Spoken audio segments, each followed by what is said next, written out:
How many more books do you need to read? How many more podcasts do you need to listen to? How many more motivational videos do you need to watch before you finally feel ready?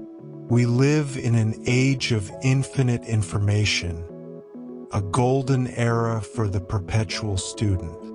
We collect knowledge like a dragon hoards gold, stacking books on our nightstands, saving articles to read later, and subscribing to newsletters that promise the secrets to a better life.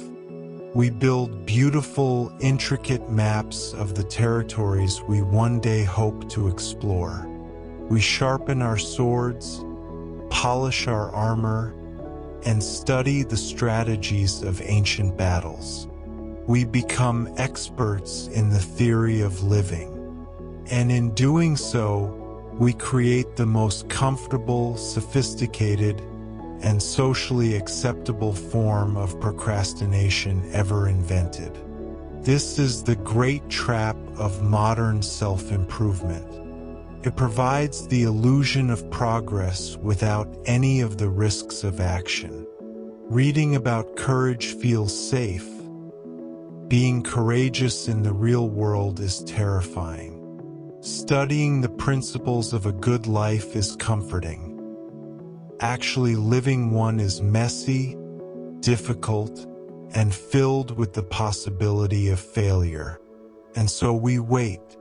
We tell ourselves we need one more piece of information, one more framework, one more burst of inspiration before we can finally launch our business, have that difficult conversation, conquer that bad habit, or pursue our true calling.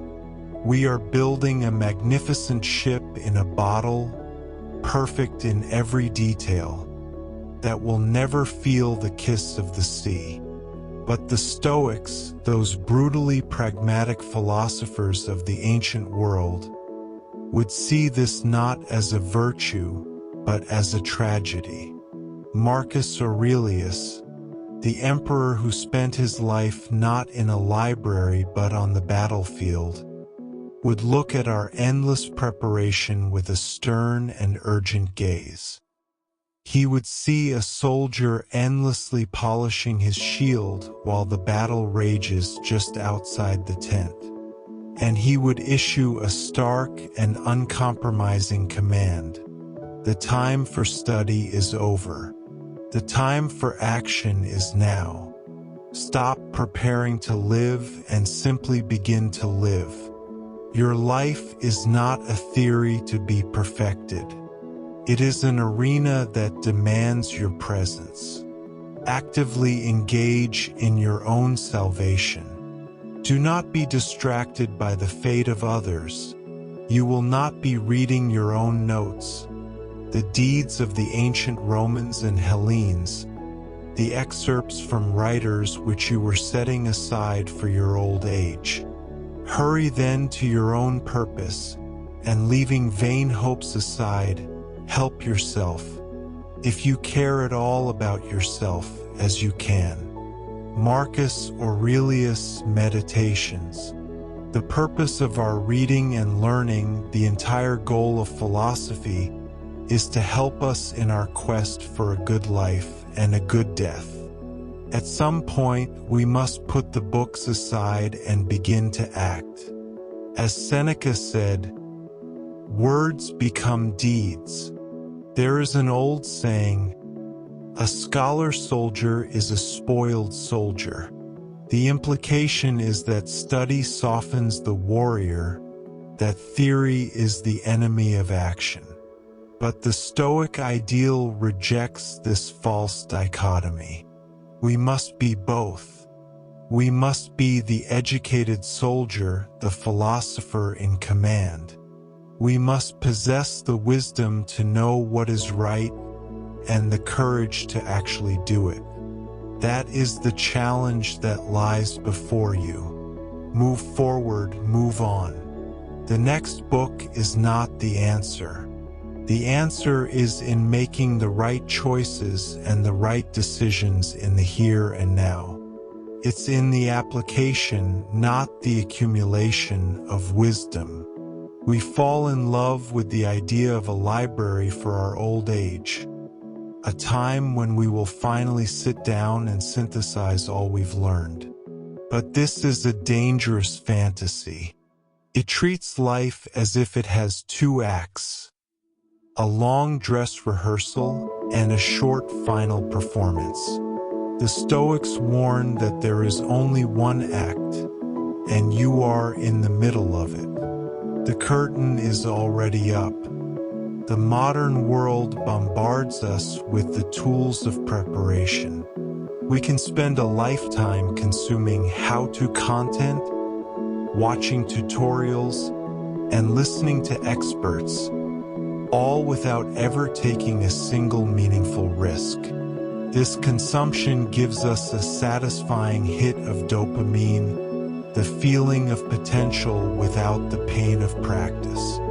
It's a form of intellectual junk food. It feels good in the moment but provides no real nourishment for the soul. The true nourishment comes from the struggle. It comes from getting in the water, not just reading about how to swim.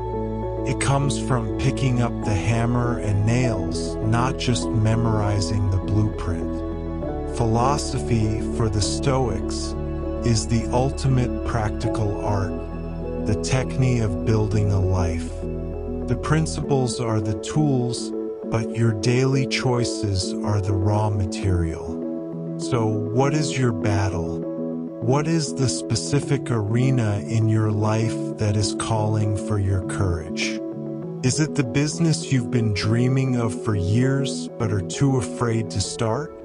Is it the broken relationship that needs a brave and honest conversation? Is it the self-destructive habit you've allowed to fester in the dark? That is your battlefield. All the books, all the podcasts, all the wisdom you've collected is meaningless if it is not brought to bear on that specific fight. Ready is a myth. Clarity does not come from more thinking. Clarity comes from action. You discover the path by walking it, not by studying the map. You learn who you are by seeing what you do when faced with a challenge. And we must act with urgency, for as Marcus Aurelius reminds us, who knows how much time you have left or what tomorrow holds. We are all standing on the shore of an unknown ocean. We can spend the rest of our fleeting days drawing maps in the sand, or we can finally push the boat out into the water, pick up the oars, and begin to row. The choice is yours. The time is now.